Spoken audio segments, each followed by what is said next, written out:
We've been told nothing can break. It sounds completely insane, doesn't it? Einstein spent years proving that light speed is the ultimate barrier, that nothing in the universe can go faster. And yet, here we are, casually observing countless galaxies doing exactly that. They're not bending the rules or finding loopholes in physics. Something far stranger is happening, something that reveals the universe isn't quite what we thought it was. Space itself, that seemingly empty void between stars, is doing things that make our everyday understanding of motion look almost childish. What we're about to explore isn't just another quirk of astronomy. It's a fundamental revelation about reality that changes everything we thought we knew about distance, time, and the very fabric of existence itself. The story of how we came to understand this bizarre situation begins nearly a century ago, in an era when the very concept of an expanding universe was entirely foreign to scientific thinking. Before the 1920s, the prevailing view held that the universe was static and eternal, essentially unchanging on cosmic timescales. Even Einstein himself, when developing his general theory of relativity, found that his equations naturally predicted a dynamic universe that should either be expanding or contracting. This result troubled him so deeply that he introduced what he called the cosmological constant, an additional term in his equations specifically designed to counteract gravity and maintain a static cosmos. It was an artificial fix, motivated not by observational evidence, but by philosophical preference for an unchanging universe. Then came Edwin Hubble, working at the Mount Wilson Observatory with what was then the world's most powerful telescope. In 1929, Hubble published observations that would revolutionize our understanding of the cosmos and our place within it. He had been studying distant galaxies, analyzing the light that reached Earth after traveling across vast stretches of space for millions of years. When astronomers examine light from distant objects, they can spread it out into its component colors using an instrument called a spectrograph, creating what's known as a spectrum. Within these spectra appear dark or bright lines at specific wavelengths, signatures created by particular chemical elements absorbing or emitting light at characteristic frequencies. These spectral lines serve as cosmic fingerprints, allowing scientists to identify the chemical composition of distant objects. Hubble noticed something peculiar and systematic in the spectra from distant galaxies. The spectral lines weren't appearing at the wavelengths where laboratory experiments on Earth showed they should be. Instead, they were shifted toward the red end of the spectrum, toward longer wavelengths. This phenomenon, which came to be known as redshift, had been observed before in individual galaxies, but Hubble recognized a pattern that no one had previously identified. The more distant a galaxy appeared to be, based on its apparent brightness and other distance indicators, the greater its redshift. This wasn't random or scattered data, but a clear linear relationship. Hubble correctly interpreted this redshift as indicating motion away from us, reasoning that galaxies receding from our vantage point would have their light stretched to longer wavelengths through what's called the Doppler effect, the same phenomenon that makes an ambulance siren sound lower in pitch as it speeds away from you. More crucially, Hubble found that the velocity at which galaxies were receding, as indicated by their redshift, was directly proportional to their distance from us. Galaxies twice as far away were moving away twice as fast. Those 3 times as distant were receding 3 times as quickly. This relationship, which became known as Hubble's law, revealed something extraordinary about the universe itself. The immediate implication was staggering. If galaxies are moving away from us in all directions, and more distant ones are moving away faster, this suggests that the universe itself is expanding. Imagine running a movie of this expansion backward in time. All those galaxies would be getting closer together, converging toward a single point. Extrapolating far enough back, you'd reach a moment when everything in the observable universe occupied an infinitesimally small space, what we now call the Big Bang. Hubble's discovery provided the first observational evidence that the universe had a beginning and has been evolving ever since, growing larger with each passing moment. Einstein, upon learning of Hubble's findings, reportedly called his cosmological constant the biggest blunder of his career. The universe didn't need to be artificially held static because it wasn't static at all. It was expanding, just as his original equations had predicted before he modified them to force a different conclusion. Now, here's where our central paradox begins to take shape. When Hubble calculated the velocities of these receding galaxies based on their redshifts, he found that relatively nearby galaxies were moving away at modest speeds, perhaps hundreds or thousands of kilometers per second. These velocities, while impressive by earthly standards, were still well below the speed of light and caused no theoretical problems. But as astronomers developed better telescopes and techniques to observe more distant galaxies, they discovered objects with increasingly larger redshifts, indicating increasingly faster recession velocities. Eventually, they found galaxies whose redshifts indicated they were moving away faster than the speed of light. According to the straightforward interpretation of redshift as motion, these galaxies were violating what was supposed to be an inviolable speed limit. How could this be possible? Had Einstein been wrong? Was special relativity, one of the most thoroughly tested theories in all of physics, actually incorrect? The resolution to this paradox requires us to make a subtle but absolutely crucial distinction, one that fundamentally changes how we understand cosmic expansion. The key insight is this: galaxies at extreme distances aren't actually traveling through space faster than light. Instead, space itself is expanding between us and them. This might sound like semantic hair-splitting, but the difference is profound and resolves the apparent contradiction completely. Einstein's special relativity, when it sets the speed of light as a cosmic speed limit, specifically applies to objects moving through space. It tells us that no matter how powerful your rocket engine, you cannot accelerate a spaceship through space to reach or exceed light speed. The theory forbids matter, energy, or information from propagating through spacetime faster than light. But special relativity says nothing about the rate at which space itself can expand. There's no law of physics that limits how fast the fabric of space can stretch or grow. The galaxies that appear to recede faster than light aren't violating relativity because they're not actually moving through space at those tremendous velocities. They're essentially stationary within their local regions of space, but the space between us and them is expanding at such a rate that the distance separating us grows faster than light could traverse it. To grasp this concept more intuitively, consider one of cosmology's most helpful analogies, one that astronomers frequently invoke when explaining cosmic expansion. Imagine a partially inflated balloon with several dots marked on its surface with a pen. Let's say one dot represents our Milky Way galaxy, and the other dots represent various distant galaxies scattered across the cosmos. Now imagine inflating the balloon further. As more air enters and the balloon expands, what happens to those dots? They move farther apart from each other, not because they're sliding across the rubber surface, but because the rubber itself is stretching.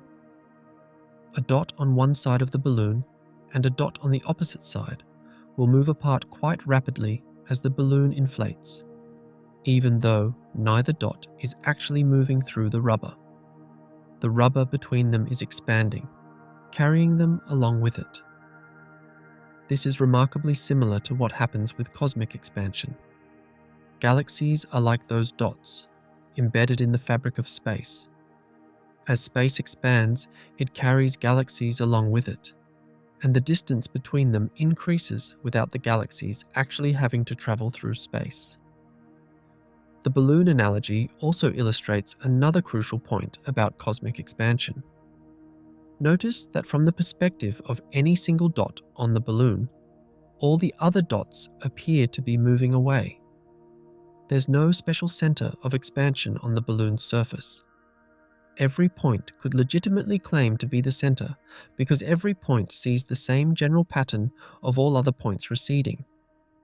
Similarly, the expansion of the universe has no center point within the three-dimensional space we inhabit. An astronomer on a galaxy, billions of light years from Earth, would observe the same general pattern Hubble discovered. Galaxies in all directions receding, with more distant ones moving away faster. This might seem counterintuitive, since we naturally imagine expansion as occurring from some central point outward, like an explosion in empty space. But cosmic expansion isn't like that. It's happening everywhere simultaneously, with every region of space stretching and growing. The Big Bang didn't occur at a specific location in space. It occurred everywhere because it was the beginning of space itself. To understand how galaxies can recede faster than light, we need to examine the mathematics behind cosmic expansion more carefully. Hubble's law can be expressed with a simple equation that relates recession velocity to distance. The velocity at which a galaxy recedes from us equals the Hubble constant multiplied by its distance. The Hubble constant, despite its name, isn't actually constant over cosmic time, but it does have a specific value at any given epoch in the universe's history. Current measurements place the Hubble constant at approximately 70 kilometers per second per megaparsec, though there's ongoing scientific debate about its precise value. A megaparsec is a unit of cosmic distance equal to about 3.26 million light-years. So this means that for every megaparsec of distance, the recession velocity increases by roughly 70 kilometers per second. Consider a galaxy 10 megaparsecs away. According to Hubble's law, it's receding at about 700 kilometers per second, less than 1% of light speed. A galaxy 100 megaparsecs distant recedes at approximately 7,000 kilometers per second, still well under the speed of light. But extrapolate to truly cosmic distances, and the picture changes dramatically. A galaxy 1,000 megaparsecs away recedes at roughly 70,000 kilometers per second, about 23% of light speed. At 4,300 megaparsecs, or approximately 14 billion light-years, the recession velocity reaches 300,000 kilometers per second, exactly matching the speed of light. Beyond this distance, recession velocities exceed light speed. This critical distance, where recession velocity equals the speed of light, defines what cosmologists call the Hubble sphere. It's a theoretical boundary surrounding us at a distance of approximately 14 billion light-years, the radius where space is expanding away from us at exactly light speed. Galaxies beyond the Hubble sphere recede faster than light from our perspective. The Hubble sphere isn't a physical structure or barrier. There's nothing special happening at that location in space, no sudden change in the properties of the universe. It's simply a consequence of the mathematical relationship between distance and recession velocity. If you were somehow transported to a galaxy just beyond our current Hubble sphere, you'd find yourself in perfectly normal space, subject to the same physical laws that govern our region of the cosmos. From that new vantage point, you'd have your own Hubble sphere centered on your location, with Earth now lying beyond it, receding faster than light from your perspective. Understanding the Hubble sphere helps clarify why superluminal recession doesn't violate special relativity. Einstein's theory specifically restricts motion through space, the kind of motion where an object moves from one point in spacetime to another nearby point. This is sometimes called peculiar motion or proper motion. If a galaxy were actually moving through space faster than light, it would indeed violate special relativity, and all the theory's dire predictions about time dilation and mass increase would apply. But recession due to cosmic expansion isn't motion through space. It's space itself carrying objects along as it expands. No information, matter, or energy is being transmitted faster than light through space-time. The galaxies beyond our Hubble sphere aren't sending signals or particles to us at superluminal speeds. They're simply getting farther away as space expands between us. General relativity, Einstein's theory of gravity and space-time curvature, explicitly allows for this type of expansion with no speed limit. The fabric of spacetime itself can stretch and evolve in ways that special relativity's restrictions don't constrain. To make this distinction even clearer, consider what cosmologists call co-moving distance versus proper distance. Proper distance is what we might think of as the actual, real distance between two objects at a specific moment in time. If you could somehow freeze the universe and stretch a measuring tape from Earth to a distant galaxy, the proper distance is what you'd read on that tape. But in an expanding universe, proper distances change over time. The proper distance between us and a distant galaxy today is larger than it was yesterday and will be larger still tomorrow because space continues expanding. Co-moving distance, by contrast, factors out the expansion of space. It's the distance measured in coordinates that expand along with the universe, maintaining a constant value even as space stretches. Astronomers often use co-moving coordinates because they provide a stable framework for describing cosmic structure. A galaxy's co-moving distance from us doesn't change due to universal expansion, only due to its peculiar motion through space. These different ways of measuring distance become crucial when discussing whether objects are really moving faster than light. In terms of proper distance, the gap between us and distant galaxies grows faster than light could traverse it. But in terms of co-moving distance, accounting for expansion, these galaxies remain at essentially constant positions, not moving at all. The existence of galaxies receding faster than light has profound implications for what we can observe and what remains forever beyond our reach. This brings us to the concept of the observable universe, a term that requires careful definition. When astronomers speak of the observable universe, they mean the region of space from which light has had time to reach us during the age of the universe. The universe is approximately 13.8 billion years old, dating back to the Big Bang. You might reasonably assume this means we can see objects up to 13.8 billion light-years away, since light would have had 13.8 billion years to travel toward us. But cosmic expansion complicates this simple calculation. As light travels from a distant galaxy toward us, the space between its current position and its destination is expanding. This means the light has to cover an increasing distance, like a runner on a treadmill that's gradually speeding up.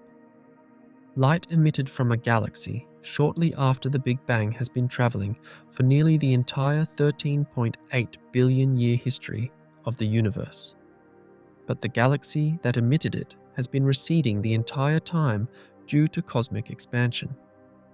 The current proper distance to that galaxy is much greater than 13.8 billion light-years. Calculations accounting for the expansion rate over cosmic history show that the radius of the observable universe is approximately 46.5 billion light-years. Galaxies at this distance emitted the light we're seeing today shortly after the Big Bang, and those photons have been journeying toward us ever since, fighting against the expansion of space for nearly 14 billion years before finally reaching our telescopes. This 46.5 billion light-year radius defines what cosmologists call the particle horizon, the boundary of the observable universe at the current moment in cosmic time. Beyond this distance, we cannot see anything because light from more distant regions hasn't had enough time to reach us yet, even accounting for the entire age of the universe. But there's another, even more significant boundary that we need to consider, one with more troubling implications for our ability to observe the cosmos. This is the cosmic event horizon, sometimes called the cosmic light horizon.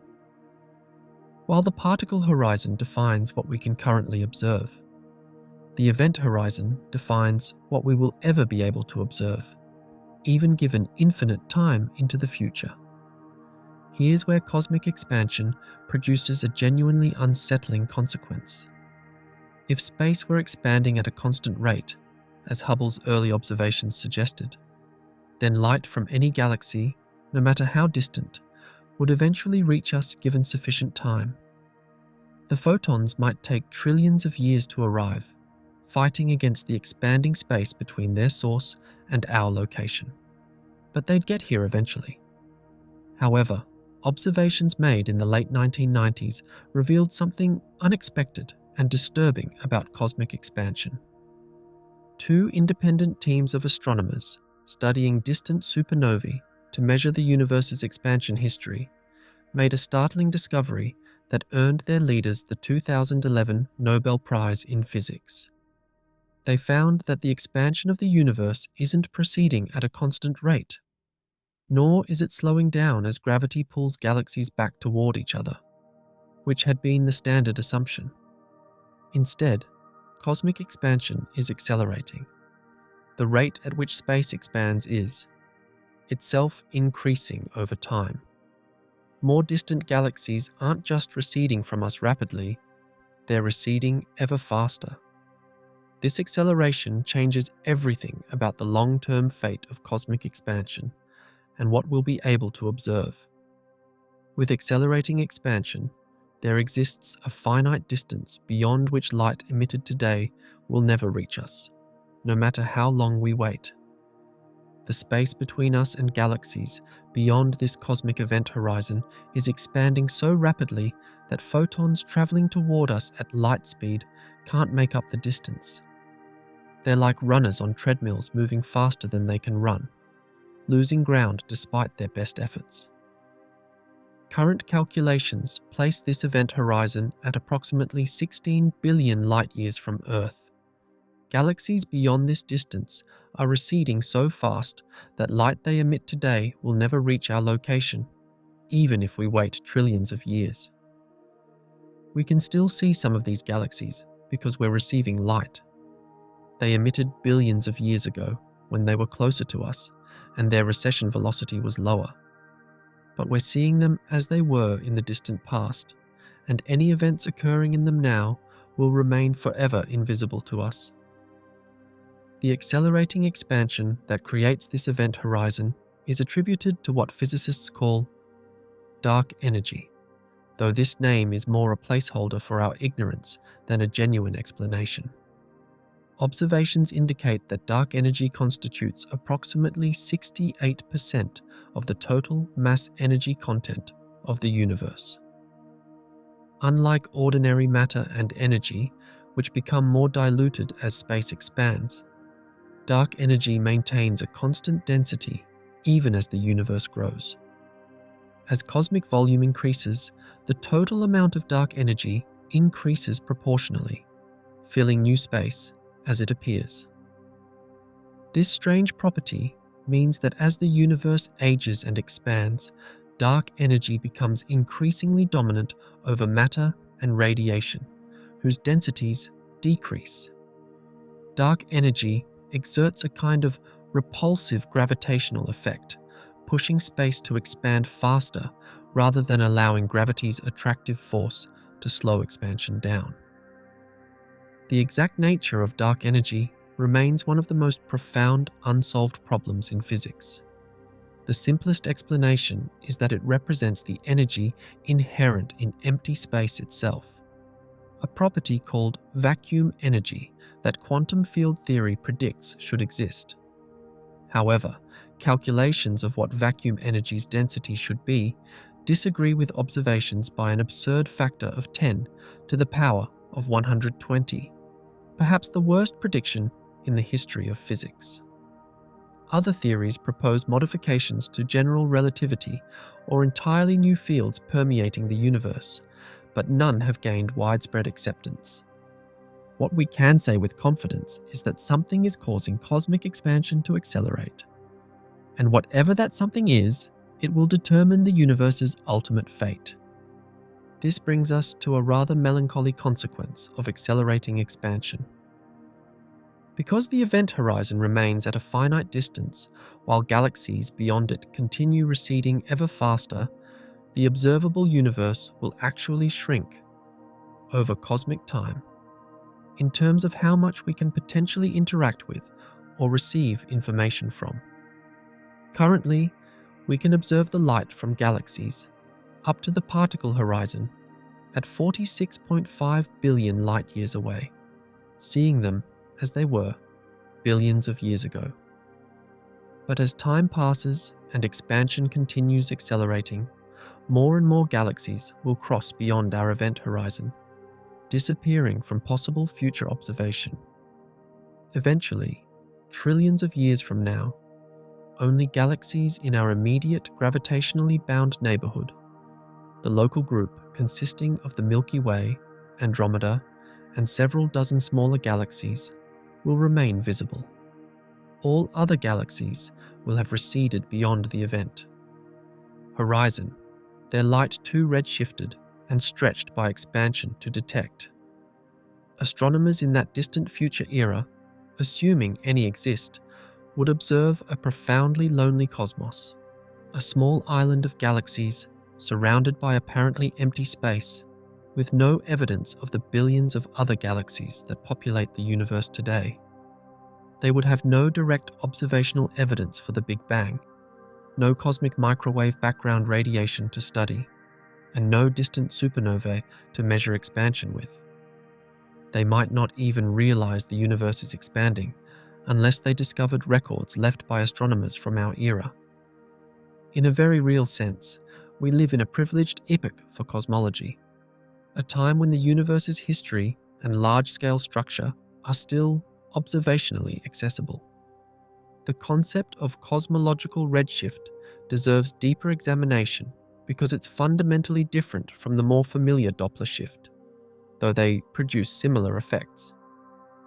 When an ambulance with a wailing siren drives past you, the sound waves bunch up as it approaches, creating a higher pitch, then stretch out as it recedes, creating a lower pitch.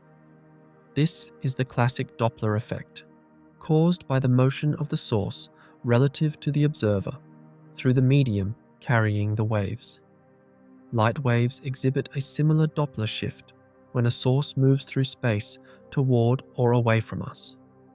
A star moving toward Earth shows spectral lines shifted toward shorter, bluer wavelengths, while one moving away shows lines shifted toward longer, redder wavelengths. This Doppler shift is what Hubble initially thought he was measuring in distant galaxies. However, cosmological redshift, the redshift caused by cosmic expansion, operates through a different mechanism. The light waves aren't being bunched up or stretched out due to the source's motion through space. Instead, the light waves themselves are being stretched as they travel through expanding space. Imagine drawing a wave on a rubber sheet, then stretching the sheet. The wave's wavelength increases because the medium it's drawn on has expanded.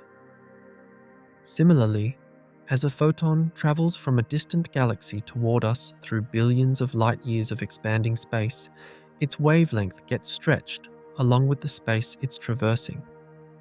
By the time it reaches our telescopes, its wavelength is significantly longer, shifted toward the red end of the spectrum. The amount of redshift provides a direct measure of how much the universe has expanded during the light's journey. Astronomers quantify redshift using the symbol z, defined as the change in wavelength divided by the original wavelength. A redshift of z equals 1 means wavelengths have doubled, indicating the universe has expanded to twice its size since the light was emitted. A redshift of z equals 2 means wavelengths have tripled and the universe has expanded to 3 times its former size. The most distant galaxies we've observed have redshifts exceeding z equals 11, meaning the universe has expanded to more than 12 times its size since those galaxies emitted the light we're now receiving. This distinction between cosmological redshift and Doppler shift becomes important when calculating recession velocities. For small redshifts corresponding to nearby galaxies, the two effects produce essentially the same result, and you can use standard Doppler shift formulas to convert redshift into velocity. But for large redshifts associated with distant galaxies, this approach breaks down. The relationship between redshift and recession velocity becomes more complicated when cosmological expansion is involved. A naive application of Doppler formulas can suggest velocities exceeding light speed even for objects well within the Hubble sphere. The correct approach requires using formulas derived from general relativity that account for the expansion of space itself. When astronomers properly calculate recession velocities for high redshift galaxies using these relativistic formulas and measurements of the universe's expansion history, they find galaxies with recession velocities many times the speed of light. Some of the most distant observed galaxies are receding at speeds approaching 3 or 4 times light speed. This may sound utterly bizarre, but it simply reflects the fact that space between us and them is expanding extraordinarily rapidly. The 1998 discovery of accelerating expansion through observations of distant Type Ia supernovae deserves more detailed examination because it transformed our understanding of the universe's fate and the nature of cosmic expansion. Type Ia supernovae are thought to occur when white dwarf stars in binary systems accumulate matter from their companions until they reach a critical mass threshold, approximately 1.4 times the Sun's mass, at which point they explode catastrophically. Because this threshold is consistent, Type Ia supernovae have remarkably uniform peak brightness, making them excellent standard candles for measuring cosmic distances.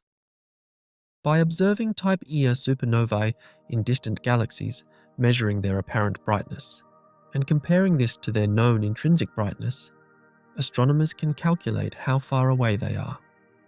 Simultaneously measuring the supernova host galaxies' redshifts provides information about how fast they're receding.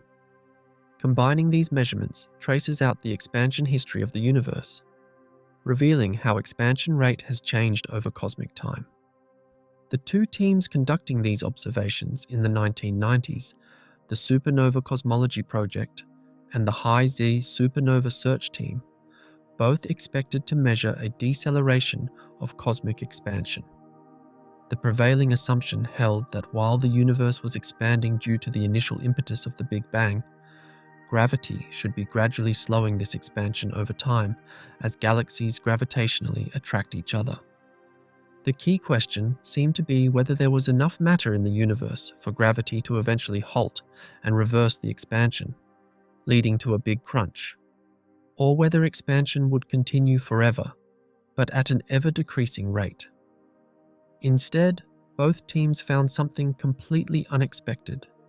The distant supernovae appeared dimmer than they should have been, given their redshifts, indicating they were farther away than the standard expansion models predicted. This meant the universe had expanded more than expected during the time since those supernovae exploded, implying that cosmic expansion was speeding up rather than slowing down. The universe's expansion is accelerating, driven by something the observations themselves couldn't identify. This mysterious component came to be called dark energy, and its discovery revolutionized cosmology. If dark energy continues behaving as current observations suggest, maintaining a constant density as the universe expands, then cosmic expansion will accelerate indefinitely into the future. The universe will grow exponentially, expanding ever faster with no limit. This scenario is sometimes called the Big Rip or heat death, depending on dark energy's exact properties. In the most dramatic versions, if dark energy's density were to increase over time, it could eventually become so strong that it would overcome not just the gravity holding galaxy clusters together, but eventually the gravity binding galaxies themselves, then solar systems, then planets, and finally even atoms, tearing everything apart in a catastrophic crescendo. Current observations don't support this extreme scenario, suggesting instead that dark energy maintains constant density. This leads to a less violent but perhaps equally melancholy conclusion, where the universe expands forever, gradually becoming colder, emptier, and darker as stars burn out and aren't replaced. Black holes evaporate, and even protons potentially decay, leaving nothing but an infinitely dilute sea of elementary particles in a cosmos grown unimaginably vast. The cosmic microwave background radiation provides crucial, independent confirmation of the expanding universe model and offers a window into the cosmos when it was just 380,000 years old, still glowing hot from the Big Bang. As the universe expanded and cooled following the Big Bang, it eventually reached a temperature where electrons and protons could combine to form neutral hydrogen atoms. Before this recombination epoch, the universe was ionized, filled with a plasma of charged particles that constantly scattered photons, making space opaque like the inside of a fluorescent bulb. Once neutral atoms formed, light could travel freely through space for the first time. The photons liberated at this moment have been streaming through the universe ever since, their wavelengths stretched by cosmic expansion from visible light to microwave wavelengths. This cosmic microwave background, discovered accidentally in 1964 by Arno Penzias and Robert Wilson, pervades all of space, arriving from every direction with remarkable uniformity. The CMB's temperature today is approximately 2.7 degrees above absolute zero, drastically cooled from the several thousand degree temperature it had when it was emitted nearly 14 billion years ago. This cooling is a direct consequence of cosmic expansion stretching the photon's wavelengths. Detailed measurements of tiny temperature variations across the CMB, conducted by satellites like COBE, WMAP, and Planck, reveal information about the density fluctuations present in the early universe that would later grow into galaxies and galaxy clusters. The pattern of these fluctuations depends sensitively on the universe's expansion history, its geometry, and its composition of ordinary matter, and dark energy. Analysis of CMB data provides completely independent confirmation of the expanding universe model and measurements of cosmological parameters like the Hubble constant, the universe's age, and its matter and energy content. These measurements agree remarkably well with those obtained through completely different methods like supernova observations, providing compelling evidence that our basic picture of cosmic expansion is correct. Throughout the history of cosmology, various alternative explanations for cosmic redshift have been proposed to avoid the conclusion that the universe is expanding. One of the earliest and most persistent alternatives is the tired light hypothesis, which suggests that photons somehow lose energy during their journey across space, causing their wavelengths to increase without any actual expansion of space. This energy loss might be attributed to interactions with matter or fields pervading space, or to some as yet unknown property of light itself. If tired light were correct, we could explain galactic redshifts without invoking cosmic expansion, maintaining a static universe. However, multiple lines of evidence have thoroughly refuted tired light and similar alternatives. The strongest evidence comes from time dilation effects observed in distant supernovae and other transient astronomical events. In an expanding universe, distant objects are seen as they were in the past, when they were receding from us at lower velocities than they are today. General relativity predicts that these objects should appear to evolve more slowly than comparable nearby objects due to time dilation effects, with the degree of slowing proportional to their redshift. Observations confirm this prediction. Distant Type Ia supernovae brighten and fade more slowly than nearby ones by exactly the amount predicted for cosmic expansion with time dilation. Tired light models, where space is static and photons simply lose energy during travel, predict no such time dilation. The light curves of distant and nearby supernovae should appear identical in tired light scenarios, which directly contradicts observations. Additionally, the cosmic microwave background's existence and properties strongly favor expansion models over alternatives. Tired light offers no natural explanation for why this thermal radiation should exist at all, nor why it should have a black body spectrum with such remarkable precision. The CMB makes perfect sense in expansion models where the early universe was hot and dense, then cooled as it expanded, but requires ad hoc assumptions in static universe models. Other alternative cosmologies have been proposed over the years, including various modified gravity theories that attempt to explain cosmic observations without invoking dark energy or significant dark matter. Some theories propose that gravity behaves differently on cosmic scales than general relativity predicts, potentially eliminating the need for mysterious dark components. Others suggest the universe isn't expanding isotropically, meaning the expansion rate differs in different directions, which could potentially explain some observations without requiring accelerating expansion.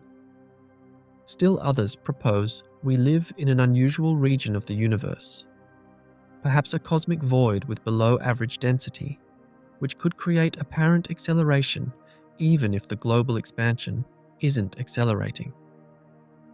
While exploring alternative models is a legitimate and important part of science, none of these alternatives have successfully explained the full range of cosmological observations as comprehensively and simply as the standard expanding universe model with dark energy. The concordance cosmology, based on cosmic expansion, has made successful predictions that were later confirmed by observations, particularly regarding the detailed patterns in the cosmic microwave background. Alternative models have generally been developed to fit existing observations, but haven't demonstrated the same predictive power. Additionally, multiple independent measurements using different techniques, from supernova observations to CMB analysis to baryon acoustic oscillations in galaxy clustering, all converge on the same basic picture of an expanding, accelerating universe. This concordance across diverse observations provides strong support for the mainstream model. When discussing galaxies receding faster than light, it's crucial to emphasize what this actually means and what it doesn't mean in terms of the physics involved. The statement that some galaxies recede faster than light sounds like a violation of causality. The principle that causes must precede their effects, and that no information can travel backward in time. If something could truly move faster than light through space, special relativity's framework implies this would enable backwards causality, creating the potential for paradoxes like effects preceding causes. This is why Einstein's theory forbids faster-than-light travel through space. However, galaxies receding superluminally due to cosmic expansion don't threaten causality because they're not transmitting information, matter, or energy faster than light through spacetime. The space between us and distant galaxies is expanding, increasing the proper distance at a rate that can exceed light speed. But no particles or signals are moving through space at such velocities.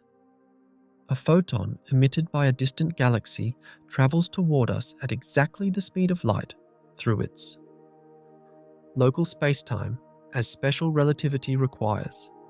The fact that space itself is expanding doesn't change this. The photon moves through space at light speed, but simultaneously fights against expansion that's increasing the distance to its destination. For galaxies beyond the event horizon, the expansion rate exceeds the photon's approach velocity, so it never reaches us, but at no point does the photon violate special relativity. Similarly, consider a galaxy 20 billion light-years away, well beyond the Hubble sphere, receding at perhaps twice the speed of light. If astronomers on a planet in that galaxy built powerful telescopes and looked toward the Milky Way, what would they see?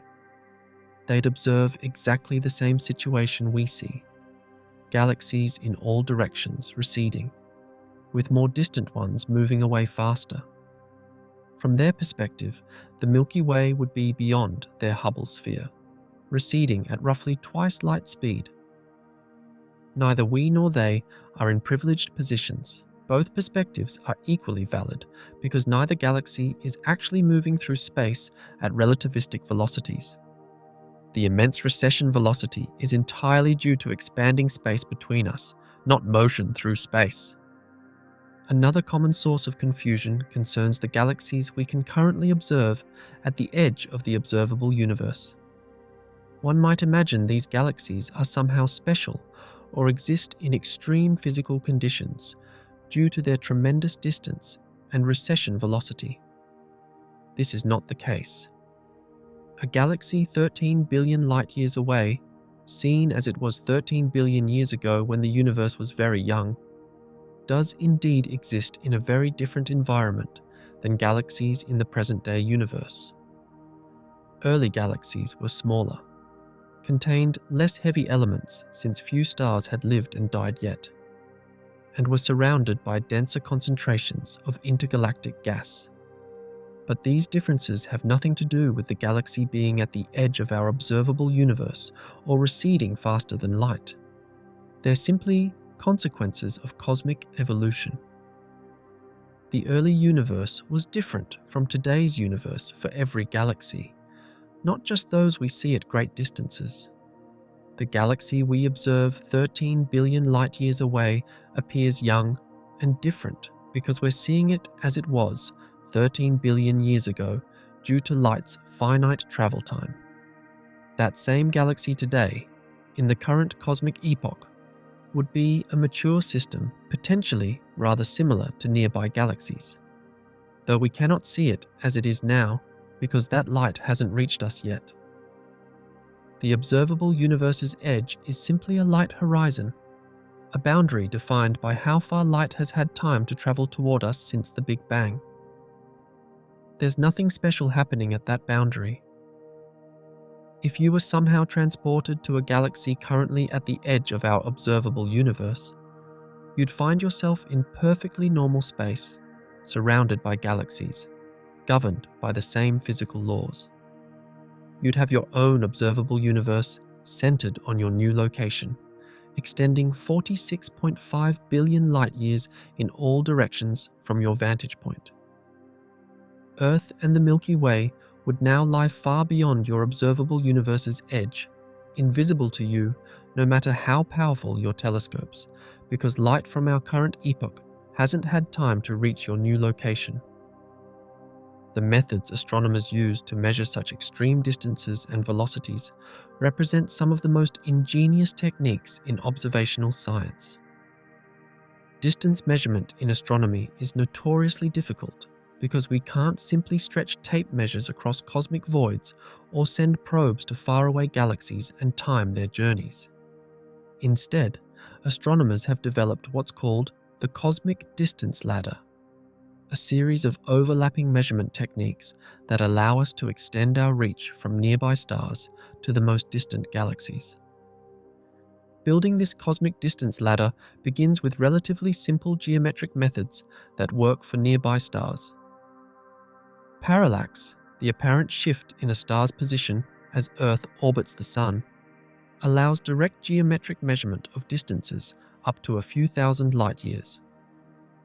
For more distant objects, astronomers rely on standard candles, objects whose intrinsic brightness is known.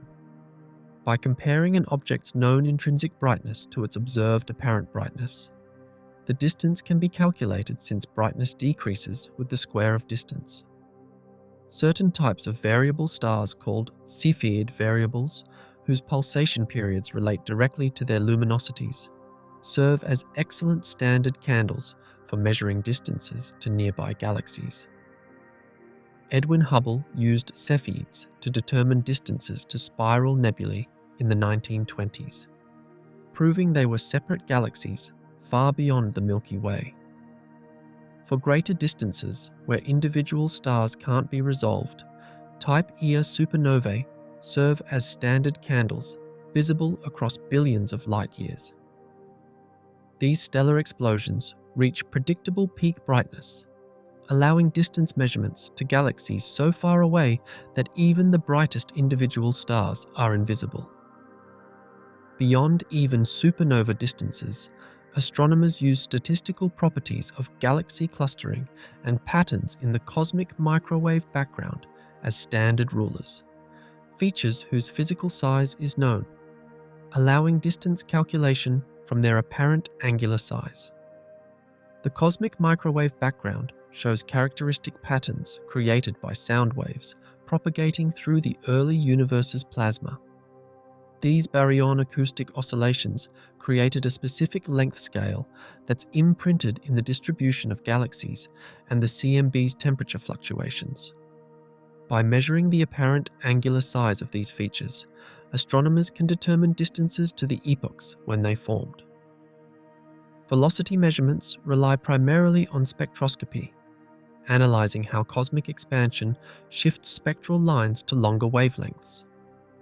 By identifying specific spectral features produced by known elements like hydrogen, helium, or oxygen, and measuring how far these features have been shifted from their laboratory wavelengths, astronomers can calculate redshift precisely.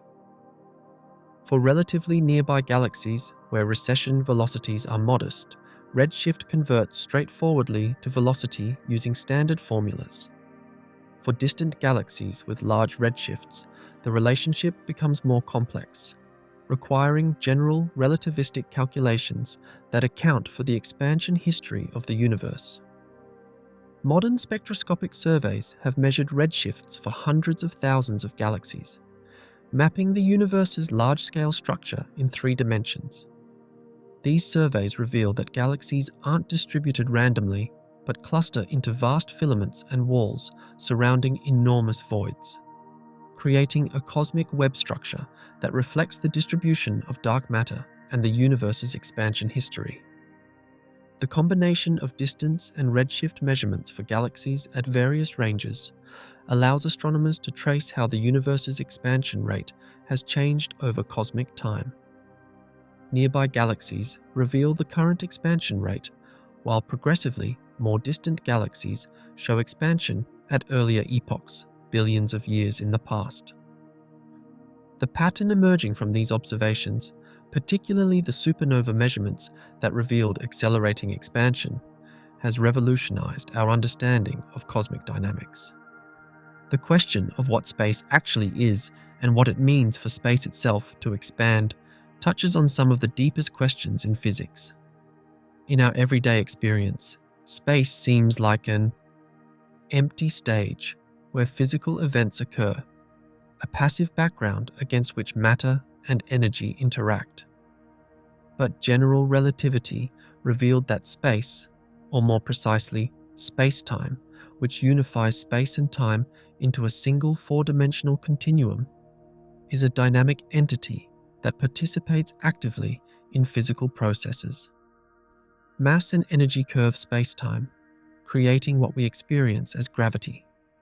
Light and matter follow curved paths through this warped geometry, not because any force pulls them, but because space-time itself is curved, and they're traveling the straightest possible paths through curved geometry.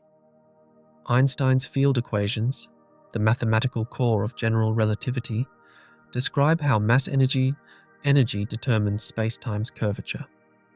These tiered equations, when applied to the universe as a whole, allow for solutions where space-time itself expands or contracts. The expanding universe isn't matter spreading out into pre-existing empty space. Rather, space itself is growing, carrying matter along with it. New space is constantly appearing between galaxies, not because something is pushing them apart through pre-existing emptiness, but because the fabric of space-time is stretching. This is admittedly difficult to visualize because we have no everyday experience with anything comparable. We're accustomed to expansion, meaning objects moving apart through space, not space itself growing. The balloon analogy, while helpful, has limitations that are worth acknowledging. Real balloons expand into surrounding three-dimensional space, and you can see this embedding space as you watch the balloon inflate. But the universe's expansion isn't occurring within some higher dimensional space that we could observe from outside. As far as we know, there is no outside. The universe is all of space, and it's expanding without expanding into anything external. The three-dimensional space we inhabit is all there is, at least in the standard cosmological model, and it's becoming larger without requiring any embedding in a higher dimensional arena. Another limitation of the balloon analogy is that it represents only the two-dimensional surface of the balloon, reducing our three-dimensional space to 2 dimensions for visualization purposes. The dots on the balloon represent galaxies confined to this two-dimensional surface, unable to move off into the balloon's interior or exterior. Real galaxies exist in three-dimensional space, free to move in any direction. Despite these limitations, the balloon analogy captures the essential feature of cosmic expansion. Distances between objects increasing, not because the objects are moving through space, but because space itself is growing. Contemplating the nature of cosmic expansion raises questions about what existed before the Big Bang and what lies beyond the observable universe's edge. These questions, while natural, may be based on mistaken assumptions about the nature of space and time. The Big Bang represents not just the beginning of matter and energy, but the beginning of space and time themselves, at least in the classical general relativistic description. Asking what came before the Big Bang is like asking what lies north of the North Pole. The question contains a subtle category error because time itself began with the Big Bang. There is no before because before is a temporal concept that requires time to exist. This doesn't mean the question is meaningless or forbidden, but it may require quantum theories of gravity that go beyond classical general relativity to answer properly. Various quantum cosmology proposals, including eternal inflation, quantum tunneling from nothing, and cyclic cosmologies where the universe undergoes. Repeated cycles of expansion and contraction attempt to describe what might have preceded or caused the Big Bang. But these ideas remain highly speculative and lack direct observational confirmation. They probe regimes where both quantum mechanics and gravity are important, domains where we don't yet have a complete, tested theory. Similarly, asking what lies beyond the observable universe's edge assumes there must be something out there in space beyond what we can see. The most straightforward answer is that there's probably more universe, more galaxies and space, qualitatively similar to what we observe within our cosmic horizon. The observable universe's edge isn't a physical boundary, but simply the limit of how far light has had time to reach us. The universe beyond almost certainly continues, potentially infinitely in all directions. Whether the universe is truly infinite or merely very large but finite remains an open question. The cosmic microwave background's pattern of temperature fluctuations provides clues about the universe's overall geometry. If space has positive curvature, like the surface of a sphere, the universe would be finite, though unbounded, having finite volume but no edge. If space has negative curvature, like a saddle shape, or zero curvature, being perfectly flat, it could be infinite, extending forever in all directions. Current measurements indicate the universe is very close to flat, so close that we cannot yet determine which side of perfect flatness it falls on. A perfectly flat universe could be either infinite or finite, but extremely large, with the boundary, if any, lying far beyond our observable horizon. An infinite universe contains profound implications. If space extends infinitely and is filled with matter distributed similarly to what we observe, then there would be infinitely many galaxies, infinitely many stars, and, statistically speaking, infinitely many planets identical to Earth, with people identical to you, reading identical essays about cosmic expansion. This strange conclusion follows from probability theory. In an infinite universe with random variation, every possible configuration of matter, no matter how unlikely, occurs infinitely many times. Most physicists don't find this conclusion troubling, treating it as a curious consequence of infinity rather than a problem requiring solution. Others argue it might indicate the universe is finite after all, or that our understanding of probability in infinite spaces needs refinement. The concept of cosmic inflation, a period of exponential expansion hypothesized to have occurred in the universe's first fraction of a second, provides context for understanding how the universe could be so much larger than the observable portion we can see. Inflation theory proposes that when the universe was around 10 to the power of negative 36 seconds old, it underwent a brief but dramatic period of exponentially accelerating expansion, growing by a factor of at least 10 to the power of 26 in a tiny fraction of a second. This rapid expansion, driven by a hypothetical inflation field, would have taken a tiny, causally connected patch of space and blown it up to enormous size, far larger than the currently observable universe. After inflation ended, the universe continued expanding, but at a much more sedate rate following the normal Big Bang expansion. Inflation solves several puzzles about the universe's observed properties.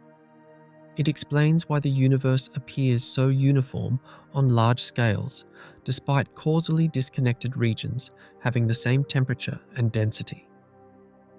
Inflation stretched an originally tiny, thermally equilibrated region to cosmic proportions, carrying that uniformity across space. It also explains why the universe's geometry is so close to flat. Just as inflating a balloon makes its surface appear increasingly flat when viewed from close up, inflating the universe too. Immense size would flatten its geometry regardless of what the initial curvature was. Perhaps most remarkably, inflation provides a mechanism for generating the tiny density fluctuations that would later grow into galaxies and large-scale structure. Quantum fluctuations in the inflation field during the exponential expansion phase got stretched to macroscopic scales and frozen into the fabric of space as density variations. These predictions about the pattern of fluctuations, made decades before the measurements were possible, have been confirmed by cosmic microwave background observations with extraordinary precision, giving inflation theory considerable credibility despite remaining unproven. If inflation occurred, it implies the observable universe is a tiny fraction of the entire universe.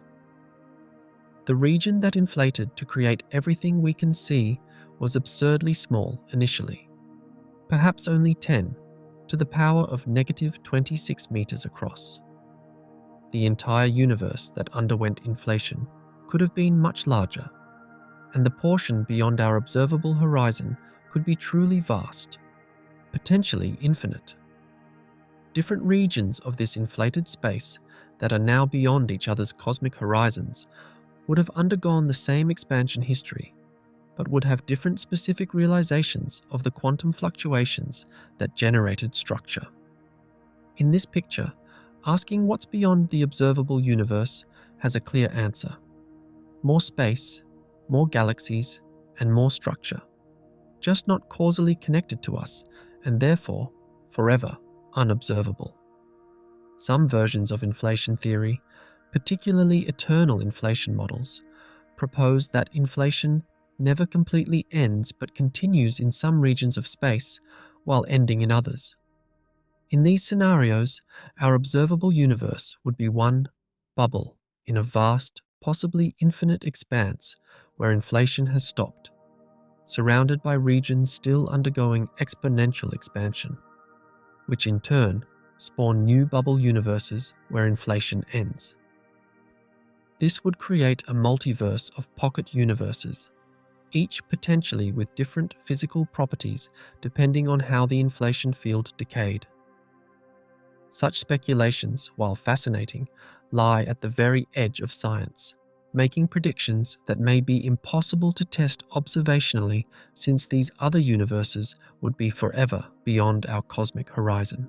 Returning to the superluminal recession of distant galaxies, we can now appreciate how this phenomenon fits into the broader picture of cosmic evolution.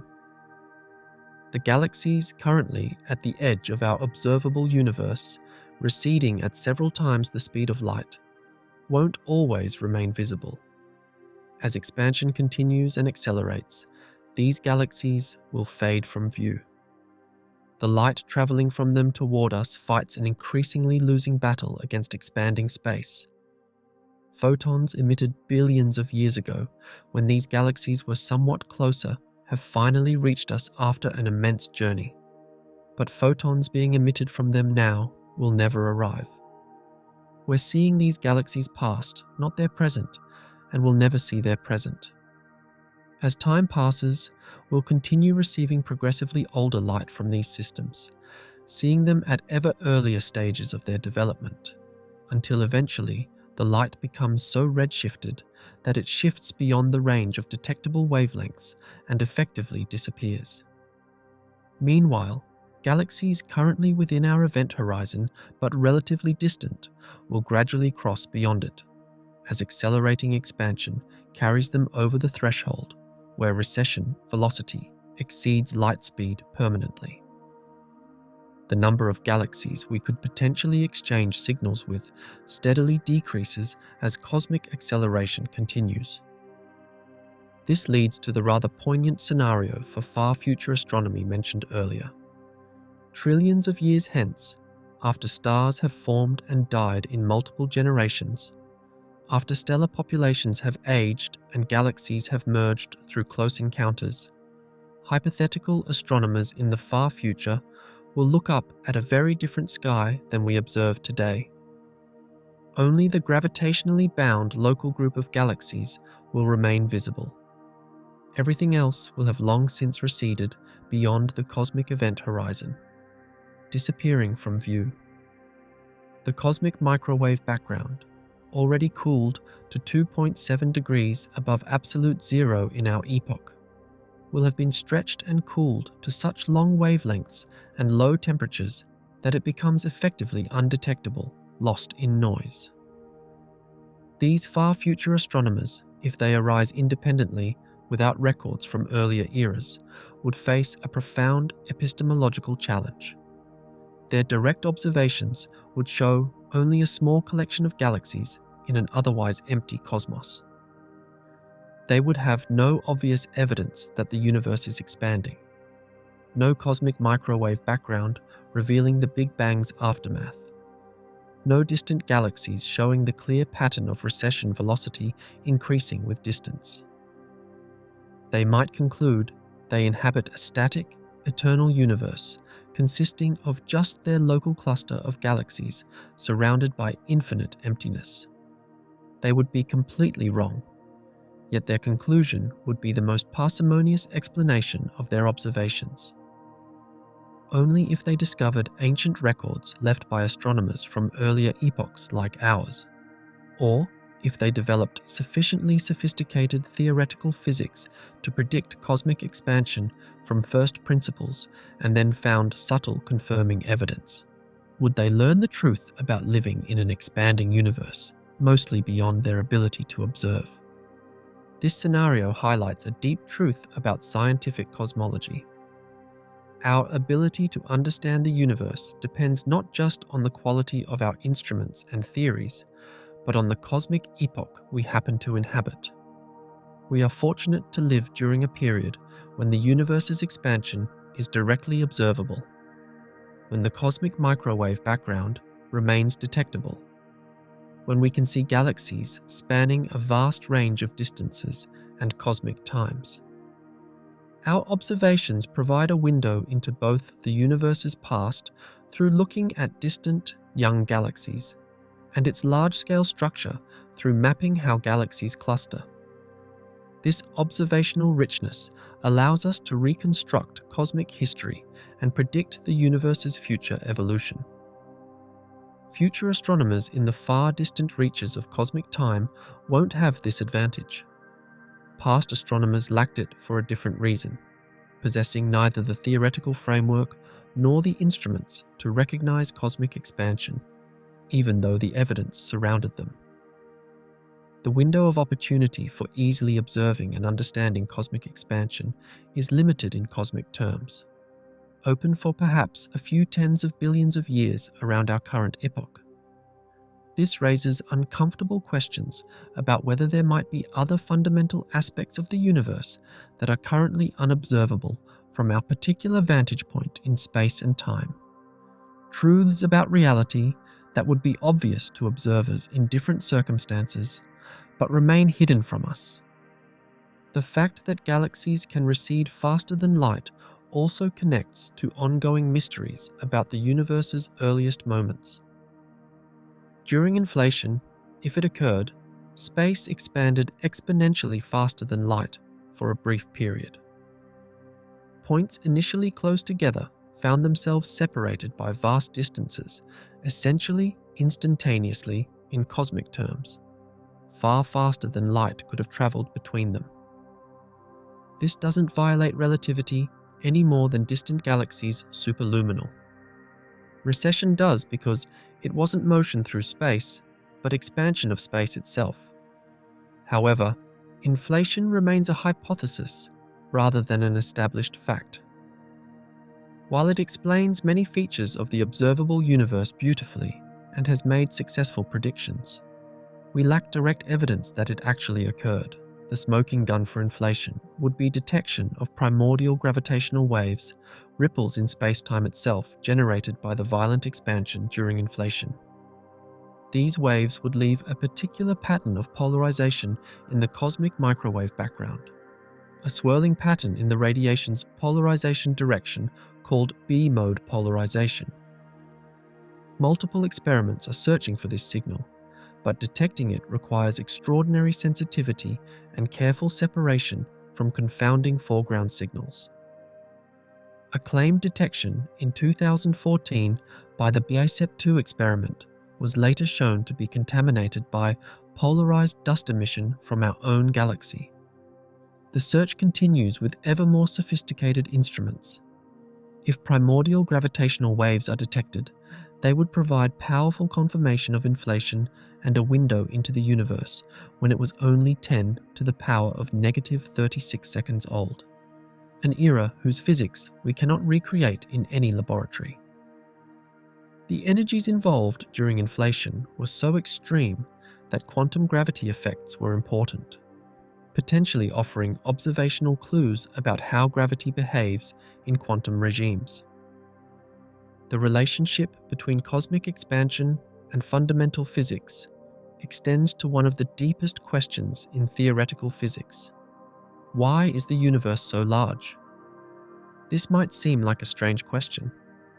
The universe is whatever size it is, one might think, so asking why seems misguided.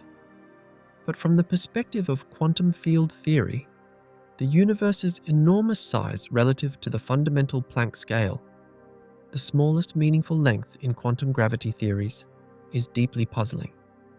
The Planck length is approximately 10 to the power of negative 35 meters, incomprehensibly tiny, the scale at which quantum fluctuations of spacetime itself become important.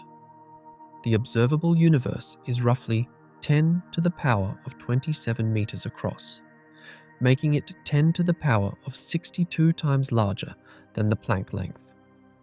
This enormous ratio needs explanation. Without inflation or some similar mechanism, the universe expanding to such tremendous size while maintaining smooth, uniform conditions across enormous distances would require incredibly special initial conditions. Inflation solves this by taking a Planck-sized region and expanding it exponentially to encompass and far exceed the entire observable universe. In this picture, the observable universe's size emerges naturally from quantum processes during inflation, rather than requiring fine-tuned initial conditions. Yet this shifts the question rather than fully answering it. Why did inflation occur? What set up the conditions that triggered inflation? These questions push back into realms where our current physics becomes speculative.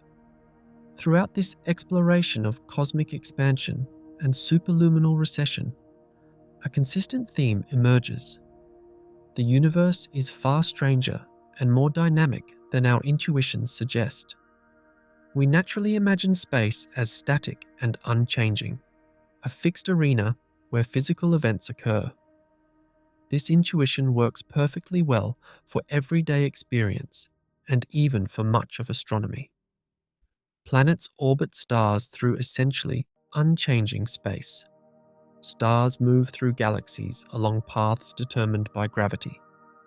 Even galaxies themselves have peculiar motions through space as they fall toward massive galaxy clusters or respond to gravitational interactions with neighbors. All of this occurs within the familiar framework where space provides a fixed backdrop. But when? We examine the universe on its largest scales and over its longest timescales. This picture breaks down completely. Space itself is an active, dynamical participant, growing and expanding, carrying matter along with it. The expansion can occur faster than light without violating relativity, because relativity's speed limit applies to motion through space, not to how fast space itself can grow. This distinction, subtle but crucial, resolves the paradox that initially seemed so troubling. Understanding cosmic expansion and superluminal recession requires us to think carefully about reference frames and coordinate systems. In special relativity, one of the key insights is that different observers in relative motion will disagree about measurements of time and distance. Yet, they can reconcile these differences through the mathematics of Lorentz transformations. Special relativity works in what are called inertial reference frames, coordinate systems moving at constant velocity where no gravitational fields are present. But the universe as a whole doesn't provide a natural inertial frame. Gravity is everywhere, and space is expanding. General relativity handles these complications by allowing coordinate systems to be chosen flexibly to suit the problem at hand. In cosmology, it's convenient to use moving coordinates that expand along with the universe. In these coordinates, galaxies that have no peculiar motion remain at fixed coordinate positions, even as the proper distance between them grows. This coordinate choice makes the mathematics more tractable and clarifies what we mean by the universe's expansion. But it also means that coordinate velocity, the rate of change of coordinate position, doesn't have the same physical meaning it does in special relativity. A galaxy at a large comoving distance has a huge coordinate velocity relative to us, potentially many times the speed of light. But this doesn't indicate motion through space in the special relativistic sense. It's simply a consequence of how we've chosen to label positions in an expanding spacetime. This flexibility in choosing coordinates sometimes leads to apparent paradoxes that dissolve upon closer examination. For instance, one might ask whether two galaxies initially receding from each other at, say, 1.5 times the speed of light could ever communicate with each other. At first glance, the answer seems obviously no. If they're moving apart faster than light, how could a signal from one ever reach the other? But the answer is actually yes, they can communicate, at least in some circumstances. The key is that the recession velocity we're discussing is not constant over time in an expanding universe. As a photon travels from one galaxy toward the other, the distance it must cross is increasing due to expansion, but the photon keeps making progress through space at light speed. If the expansion rate is decelerating, which it was during the universe's matter-dominated era, the recession velocity between the galaxies decreases over time. The photon might start out losing ground, with the destination galaxy receding faster than the photon approaches. But as expansion slows, the photon can eventually start gaining ground and ultimately reach its destination after a very long journey. This is why we can see galaxies that are currently receding faster than light. We're seeing them as they were billions of years ago when they were closer and their recession velocity was lower. The photons emitted then have been traveling toward us the entire time. And even though the galaxy has been receding all the while, expansion during the matter-dominated era was slow enough that the photons eventually made it to us. However, with accelerating expansion, this situation changes. Photons emitted now from galaxies beyond the event horizon will never reach us because expansion is speeding up rather than slowing down. The photons keep fighting a losing battle against expansion that's constantly accelerating, and they never make up the distance. The mathematics describing this involves the concept of a light cone, a structure in spacetime representing all the points that can be reached by or can send signals to a given event. In special relativity, light cones have a simple, unchanging structure. In an expanding universe with curved spacetime, light cones become more complex, tilting and warping based on spacetime's geometry. When we draw spacetime diagrams of an expanding universe showing time on one axis and space on another, light cones tilt differently at different cosmic epochs depending on the expansion rate. During deceleration, light cones open up in ways that allow communication across regions that appear to be receding superluminally. During acceleration, light cones close down, cutting off communication with distant regions. The event horizon marks the boundary where light cones close completely, preventing any future signals from beyond that boundary from ever reaching us.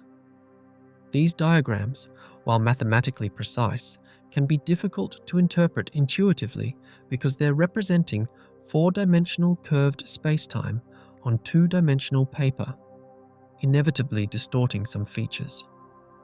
One might wonder whether the expansion of space affects structures on smaller scales. Does space expand between galaxies within our local group, within the Milky Way galaxy, between stars in our solar neighborhood, between planets in the solar system, between atoms in your body? The answer is that space does try to expand on all these scales, but the expansion is resisted and overwhelmed by local forces on smaller scales. Galaxies in the local group are gravitationally bound to each other, meaning their mutual gravitational attraction is stronger than the cosmic expansion trying to pull them apart. As a result, the local group doesn't expand, but instead will eventually collapse, with member galaxies like the Milky Way and Andromeda merging together over the next few billion years. Within individual galaxies, gravity binds stars into their orbits, completely overwhelming the negligible effects of cosmic expansion. Within solar systems, gravitational and electromagnetic forces hold structures together far more powerfully than expansion can affect them. Within atoms, electromagnetic forces binding electrons to nuclei are vastly stronger than any expansion effects. Expansion only becomes noticeable and dominant on scales of tens or hundreds of millions of light years, where gravitational binding is weak or absent and objects aren't strongly interacting through other forces. This is why we observe expansion primarily in the patterns of distant galaxies and galaxy clusters, rather than seeing its effects on smaller structures. The question of whether expansion affects bound systems has been debated in the cosmological literature, with some subtleties involving how one formulates the problem and which coordinate system one uses. In the most physically meaningful sense, the expansion of the background universe doesn't directly force bound systems to expand. Cosmic expansion provides an outward effect that would tend to increase separations if nothing else were present. But for systems where other forces are significant, those forces win out completely. The solar system's size isn't gradually increasing due to cosmic expansion in any measurable way. Earth's orbit isn't being stretched larger. These structures are simply too tightly bound by gravity for expansion to matter. This means that as cosmic expansion continues into the future, bound structures like galaxies and galaxy clusters remain intact even as the space between such structures grows. Eventually, as dark energy dominates ever more completely, the universe will consist of isolated galaxy clusters or merged galaxies separated by ever-increasing voids of empty space. Within each island, gravity maintains structure, but the islands themselves recede from each other at accelerating rates, eventually disappearing beyond each other's cosmic horizons. Contemplating these cosmic scales and timescales can induce a kind of existential vertigo. We inhabit a tiny planet orbiting an average star in a galaxy containing hundreds of billions of stars, and that galaxy is one of hundreds of billions or even trillions of galaxies spread across an observable universe.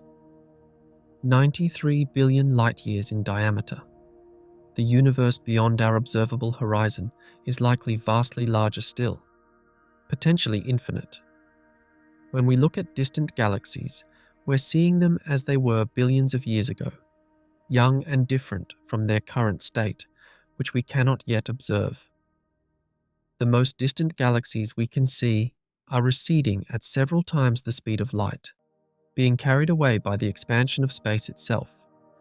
And we'll never see what they look like today because that information cannot reach us.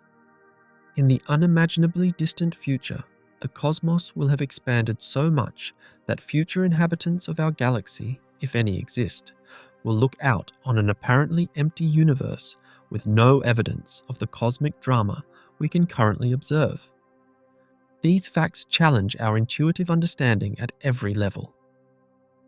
Yet this strange, expanding universe follows mathematical laws we can write down, study, and use to make predictions that observations confirm. The fact that we've figured out cosmic expansion at all, that we've measured the universe's age, its expansion rate, its composition, and its large-scale structure, represents one of humanity's greatest intellectual achievements. Less than a century ago, we didn't even know other galaxies existed beyond our own.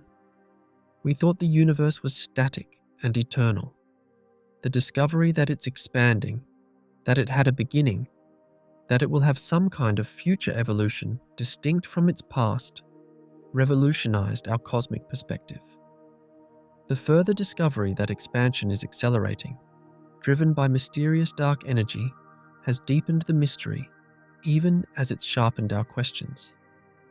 We're living in a golden age of cosmology when observations are sufficiently precise and comprehensive to test theoretical models stringently, yet mysteries remain that will drive research for decades or centuries to come.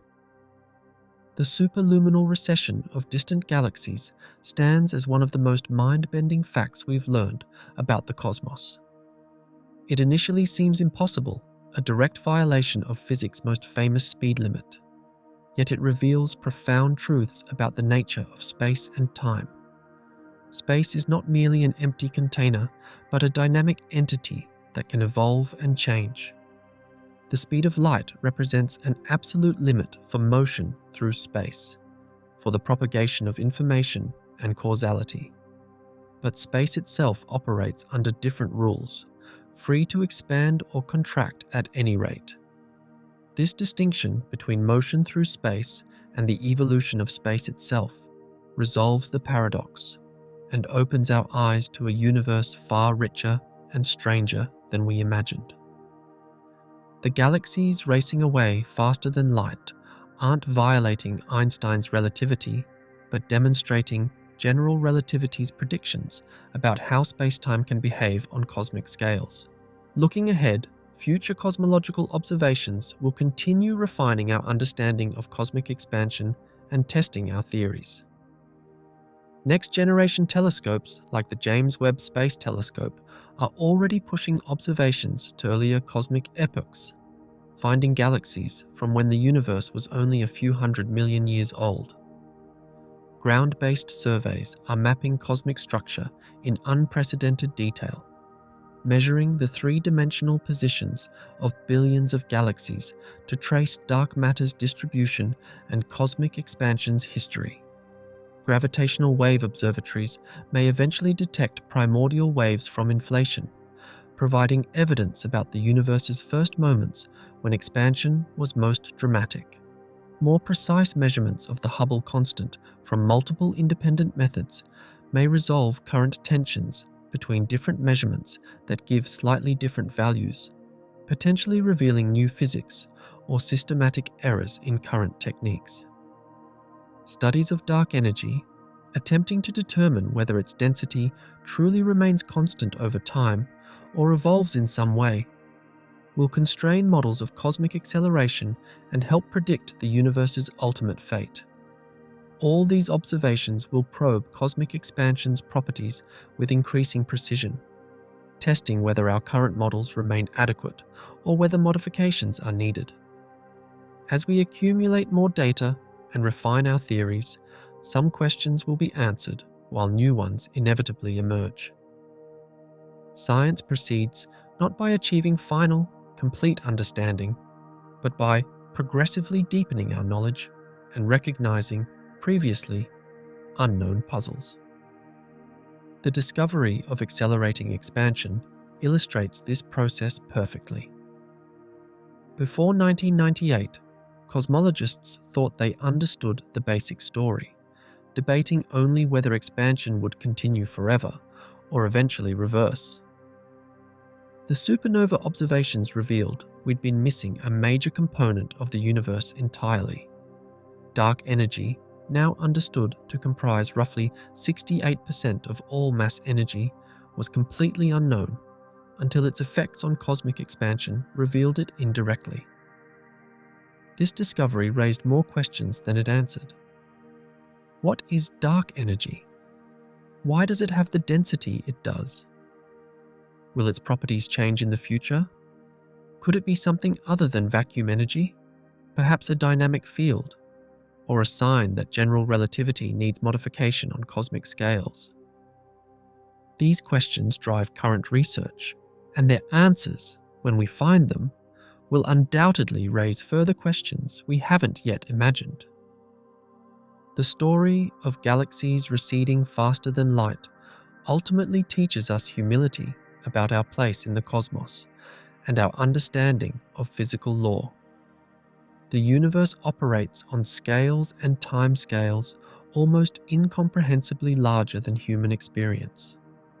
Space itself is not the fixed, unchanging stage we intuitively imagine, but a dynamic participant in cosmic evolution, expanding and carrying matter along with it at rates that can exceed light speed without violating the relativistic speed limits that govern motion through space. We've been extraordinarily fortunate to inhabit a cosmic epoch when the evidence for expansion remains observable. When we can look back across billions of light years and billions of years to see cosmic history written in the patterns of galaxies and the glow of the cosmic microwave background. This observational window won't remain open forever. Accelerating expansion ensures that future observers will face a much more impoverished view of the cosmos, seeing only their local neighborhood while the rest of the universe has receded beyond the cosmic event horizon. We carry a responsibility to use our current observational opportunities wisely, to learn what we can about the universe while the evidence remains accessible, and to preserve that knowledge for any future civilizations that might arise when direct observation is no longer possible. Standing beneath the night sky once more, looking up at those distant points of light, we can now appreciate the profound story they tell. Those galaxies aren't simply sitting still in empty space. They're being carried away from us by the expansion of the universe itself, with the most distant ones receding faster than light could chase them. Space is growing between us and them, increasing the cosmic distance at rates that dwarf even the incredible speed of light. Yet no laws of physics are violated. No information propagates faster than light through space. The universe simply operates in ways more subtle and magnificent than our everyday intuitions suggest. This is what makes cosmology so compelling. This interplay between human intuition, shaped by everyday experience, and the universe's actual behavior on cosmic scales, often radically different from what we expect. Through careful observation, rigorous mathematics, and creative theoretical reasoning, we've managed to decode some of the universe's deepest secrets, learning that reality is far stranger, more dynamic, and more awe-inspiring than our ancestors could have dreamed. The galaxies racing away faster than light stand as testament to this strangeness, reminding us that the cosmos contains marvels we're only beginning to understand, questions we've barely started asking, and mysteries that will challenge and inspire future generations of scientists seeking to comprehend the universe we call home. The implications of superluminal recession extend into philosophical territory that challenges our fundamental concepts about reality and observability.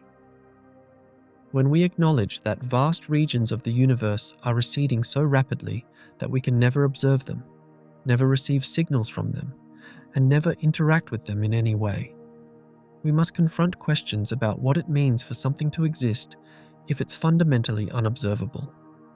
This touches on debates in philosophy of science about the relationship between existence and observability. Some philosophical traditions hold that statements about fundamentally unobservable entities are meaningless or at least scientifically vacuous. If we can never observe a galaxy beyond our cosmic event horizon, never test hypotheses about it, never gather data concerning it, does it make sense to say it exists? Or should we restrict our ontology, our catalogue of what exists, only to things that are in principle observable? Most physicists take a realist stance. arguing that galaxies beyond our event horizon certainly exist, even though we cannot observe them. The laws of physics don't suddenly change at the event horizon. Space doesn't terminate there. There's no reason to think the universe stops existing just because light from those regions can never reach us. This realist position seems most natural and parsimonious, avoiding the uncomfortable implication that reality depends on our ability to observe it. Yet the question becomes more vexing when we consider theories like eternal inflation that propose vast regions of space with potentially different physical properties, different values of fundamental constants, or even different effective laws of physics. If these regions are forever beyond our cosmic horizon, causally disconnected from us for all time, can we legitimately call hypotheses about them scientific? They make no testable predictions about observations we could perform. They cannot be confirmed or refuted through experiment, some philosophers. And physicists argue this pushes such theories beyond the boundary of science into metaphysics, becoming matters of belief rather than empirical investigation. Others counter that these theories may make predictions about aspects of our observable universe, even if they also imply unobservable regions. And as long as some predictions are testable, the theories remain scientific. This debate continues unresolved, highlighting how our expanding, accelerating universe raises not just physical, but also philosophical puzzles about the nature of scientific knowledge itself. The concept of cosmic horizons also relates to fundamental limits on information and computation in the universe. If there's a finite cosmic event horizon beyond which we can never receive information, this places an absolute bound on how much information could ever be gathered by any observer at our location, regardless of how long they wait or how sophisticated their instruments become. In principle, one could imagine a sufficiently advanced civilization building detectors sensitive enough to capture every photon arriving from the observable universe, extracting the maximum possible information from the cosmos. But accelerating expansion ensures that even this ultimate observer would be limited. Information from beyond the event horizon simply never arrives, placing a permanent ceiling on accessible information. This connects to thermodynamic and information theoretic considerations about the universe. The observable universe contains a finite, though fantastically large, amount of information encoded in the positions, momenta, and properties of all particles and fields within our cosmic horizon.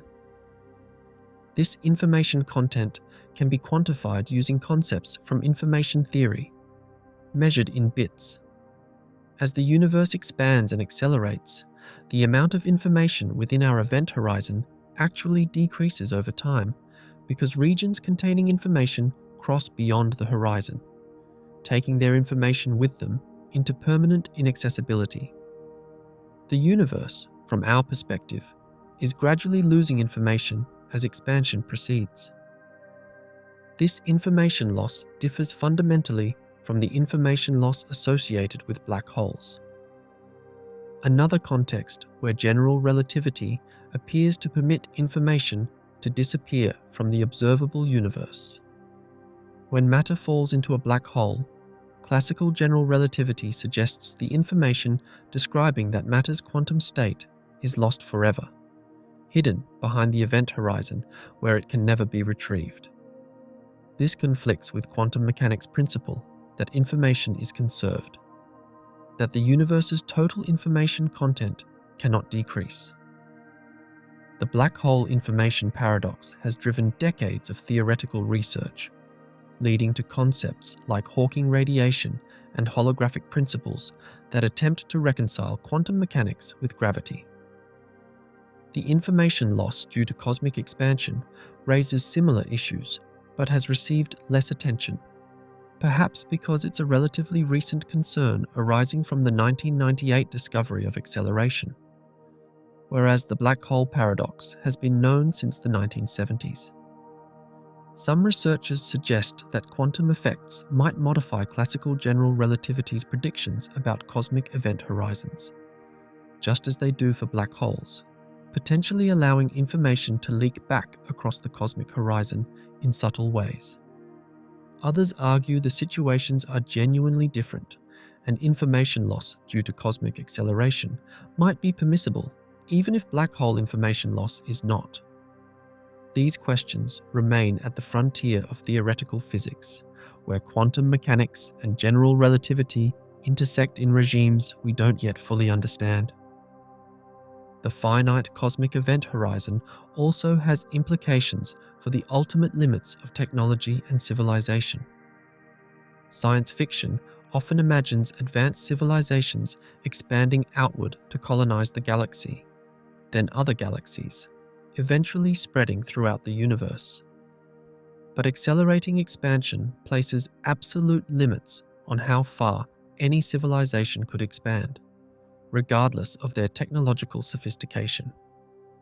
Galaxies beyond our local group are already receding faster than light in many cases. Even if we could build spaceships traveling arbitrarily close to light speed, they could never reach galaxies beyond a certain distance because those galaxies are receding so rapidly that the spaceships would never catch up, like runners on a treadmill moving faster than they can run.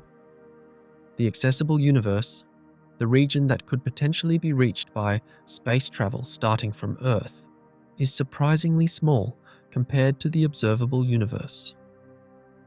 Calculations show that even with perfect technology allowing travel at light speed, only galaxies currently within roughly 18 billion light-years could ever be reached because more distant galaxies are receding too quickly. This already excludes most of the observable universe. As time passes and acceleration continues, this accessible region shrinks further. Galaxies currently within reach will gradually cross beyond reachability as their recession velocities exceed light speed. Eventually, only our local group remains accessible, and even expansion within the local group, though overwhelmed by gravity for now, might eventually be able to push unbound objects beyond reach. In the extremely distant future, if dark energy's density increases over time, as some models propose. These considerations suggest that no matter how advanced a civilization becomes, they face fundamental physical limits on expansion imposed by cosmic acceleration. This creates an interesting filter in discussions about the Fermi paradox, the question of why we don't observe evidence of alien civilizations despite the universe's apparent vastness. If civilizations arise in different galaxies, separated by cosmologically significant distances, they may be forever unable to contact each other or even know of each other's existence, isolated by cosmic expansion into separate, causally disconnected regions. The galaxy or galaxy cluster where a civilization arises might represent their entire accessible universe for all practical purposes, even given billions of years and arbitrarily advanced technology. This could help explain the apparent cosmic silence, the absence of detectable alien intelligence. The universe might teem with civilizations that nonetheless remain permanently isolated from each other by expansion, each confined to their own cosmic island with no possibility of communication or travel between islands. This paints a lonelier picture of the cosmos than the science fiction vision of a galaxy-spanning community of civilizations.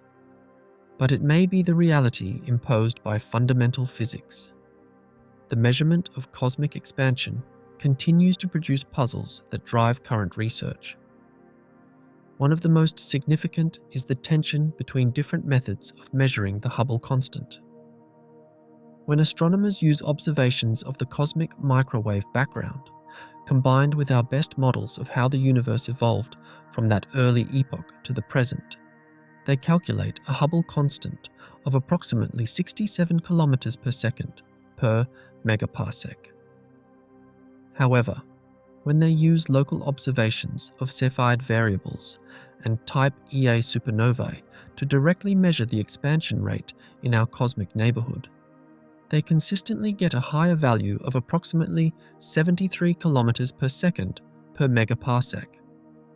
This, roughly 10% discrepancy, is statistically significant, exceeding what can be explained by measurement uncertainties in either method. Both measurements have been refined and cross-checked extensively, yet the tension persists. This might indicate systematic errors in one or both methods that haven't yet been identified, perhaps involving subtle astrophysical effects we don't fully understand. Alternatively, it might point to new physics beyond the standard cosmological model. Perhaps dark energy's properties differ from what we've assumed. Or maybe there's an additional component of the universe we haven't accounted for. Or possibly, the universe's expansion history differs from what our models predict in ways that would reconcile the two measurements. Resolving this Hubble tension has become a major goal of observational cosmology. Multiple independent teams are pursuing different measurement approaches to see if they consistently favor one value or the other, or reveal something entirely unexpected.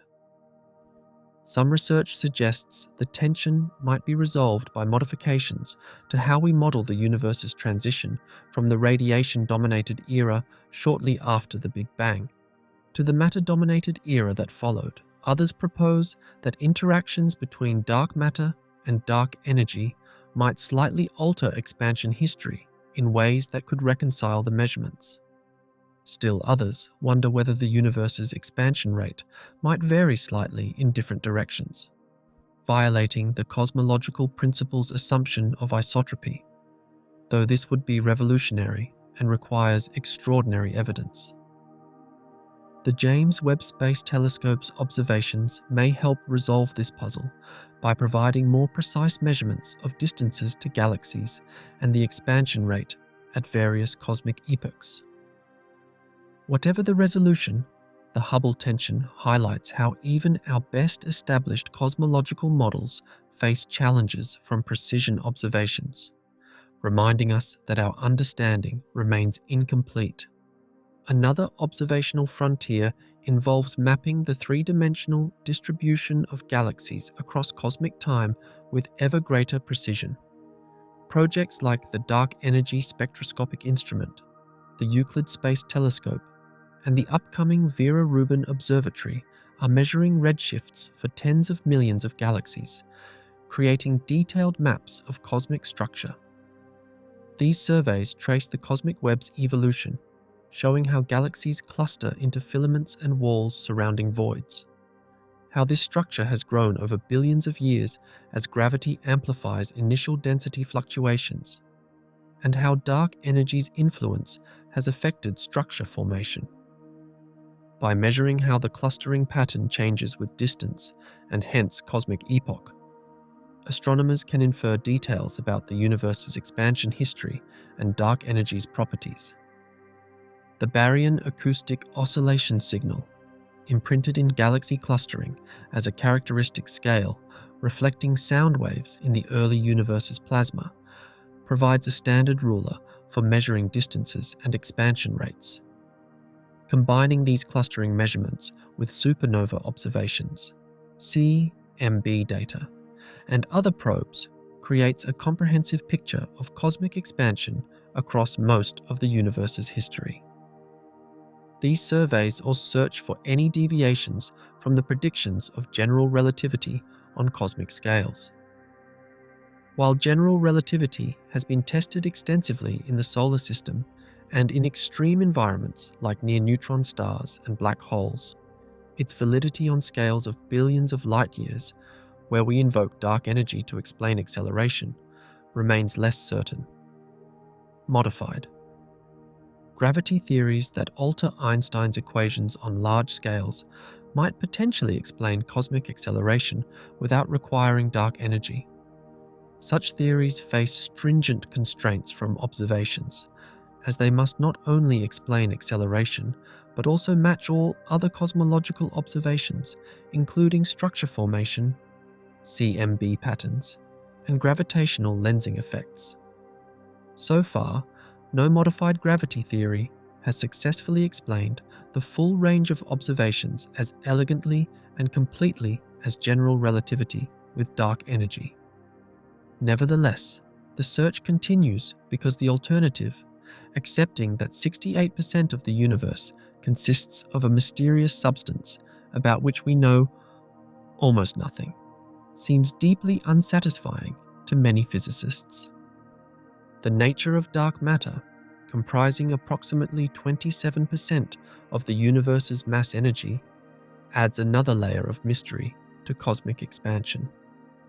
Dark matter doesn't emit, absorb, or reflect light, revealing itself only through gravitational effects on visible matter, on light passing near it, and on cosmic expansion. Its gravitational influence determines how galaxies rotate, how galaxy clusters hold together, how structure formed and evolved, and contributed to cosmic expansion's history. During the universe's early epochs, dark matter's gravity dominated over dark energy, allowing structure to form as dark matter clumped together and pulled ordinary matter along with it. Only later, as the universe expanded and matter density decreased, did dark energy's constant or slowly varying density become dominant, triggering accelerating expansion. The balance between dark matter and dark energy has shifted over cosmic history, with dark matter more important in the past and dark energy increasingly dominant in the present and future. Understanding dark matter's nature remains crucial for comprehending cosmic expansion's full story. Multiple experiments search for dark matter particles, attempting to detect them directly or produce them in particle accelerators, so far without confirmed success. Observations of how dark matter behaves on various scales, from small galaxies to galaxy clusters to the universe's large-scale structure, constrain its properties and guide theoretical models. The interplay between dark matter and dark energy raises questions about whether they might be related rather than representing completely independent phenomena. Some theories propose unified frameworks describing both dark matter and dark energy as different manifestations of the same underlying physics. Others suggest dark matter and dark energy might interact with each other in ways that would affect cosmic expansion and structure formation.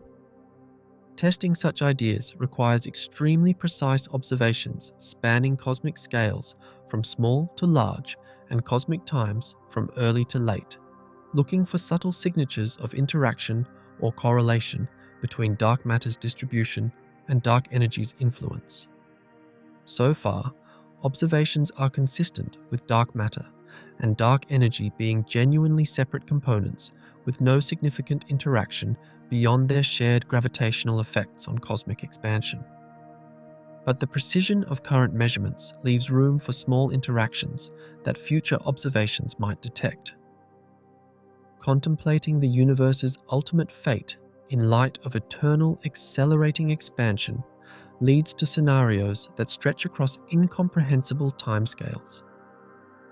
If dark energy maintains constant density, as current observations suggest, cosmic expansion will continue accelerating indefinitely. The universe will grow exponentially, doubling in size at regular intervals, with the expansion timescale set by dark energy's density. Distant galaxies will disappear beyond the cosmic horizon as discussed earlier, leaving our local group isolated. Meanwhile, processes of stellar evolution will continue their inevitable progression. Stars will form from remaining gas supplies, burn their nuclear fuel, and die, becoming white dwarfs, neutron stars, or black holes. Eventually, perhaps 100 trillion years from now, star formation will cease entirely as gas supplies are exhausted and existing stars have all died. The universe will enter what's called the degenerate era, consisting of dead stellar remnants, brown dwarfs, and planets illuminated only by occasional flashes when objects collide or fall into black holes. Even these remnants won't last forever. Over timescales of perhaps 10 to the power of 40 years, protons might decay if grand unified theories are correct, causing all ordinary matter to slowly disintegrate into lighter particles and radiation. Black holes will gradually evaporate through Hawking radiation, the last and largest black holes persisting for perhaps 10 to the power of 100 years before finally dissipating. The final state of the universe in these scenarios is sometimes called a heat death, though this terminology is somewhat misleading. The universe won't be hot but rather extraordinarily cold, approaching absolute zero as expansion continues and any remaining particles and radiation are diluted to near nothingness. Everything will be spread so thin that particles might never interact with each other, separated by distances that continue growing exponentially. Any structures that remain will be torn apart by expansion if they're not firmly gravitationally bound. The universe becomes an ever-expanding emptiness with exponentially increasing volume, but an exponentially decreasing density of matter and energy. This is perhaps the least dramatic end imaginable. Not a catastrophic finale, but rather an eternal fading away into cold, empty expansion. Some physicists find this conclusion depressing, a cosmic pessimism suggesting the universe's ultimate meaninglessness. Others view it more neutrally as simply the logical consequence of physical laws. Still others note that our predictions about such distant futures are extraordinarily uncertain, based on extrapolating physics across timescales of 10 to the power of 100 years, when we can barely test our theories over timescales of years to decades in laboratories. Alternative fates remain possible if dark energy's properties differ from current assumptions. If dark energy's density increases over time, a scenario called phantom energy, expansion could accelerate so dramatically that the universe experiences a big rip. In this scenario, the expansion rate becomes infinite in finite time, perhaps 20 billion years from now in some models. As the Big Rip approaches, cosmic expansion first tears apart galaxy clusters, then galaxies, then stellar systems, then planets, then eventually molecules, atoms, and even atomic nuclei in a final moment of infinite expansion. This scenario seems less likely given current observations, but hasn't been definitively ruled out. Conversely, if dark energy's density decreases over time, or even reverses sign, cosmic expansion might eventually stop accelerating and begin decelerating again. In extreme cases, expansion could halt entirely and reverse, leading to cosmic contraction and potentially a big crunch, where the universe collapses back to a singularity. Some cyclic cosmology models propose the universe undergoes repeated cycles of expansion and contraction, perhaps experiencing a big bounce where contraction transitions to expansion again, potentially repeating infinitely. These ideas remain highly speculative, but illustrate how different assumptions about dark energy lead to radically different ultimate fates.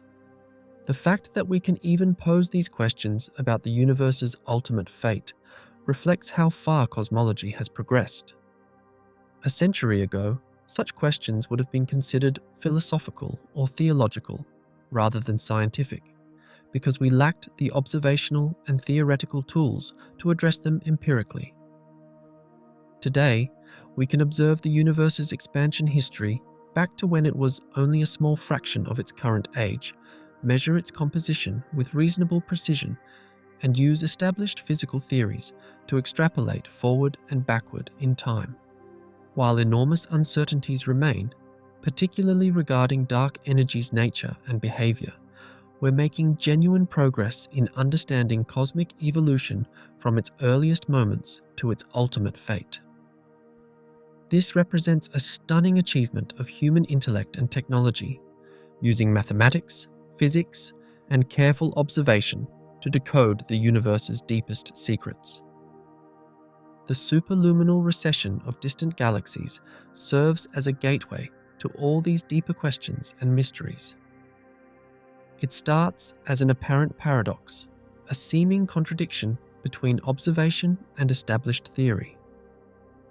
Resolving this paradox requires understanding the subtle distinction between motion through space and the expansion of space itself, leading us to recognize that space is not a passive backdrop, but an active participant in cosmic dynamics.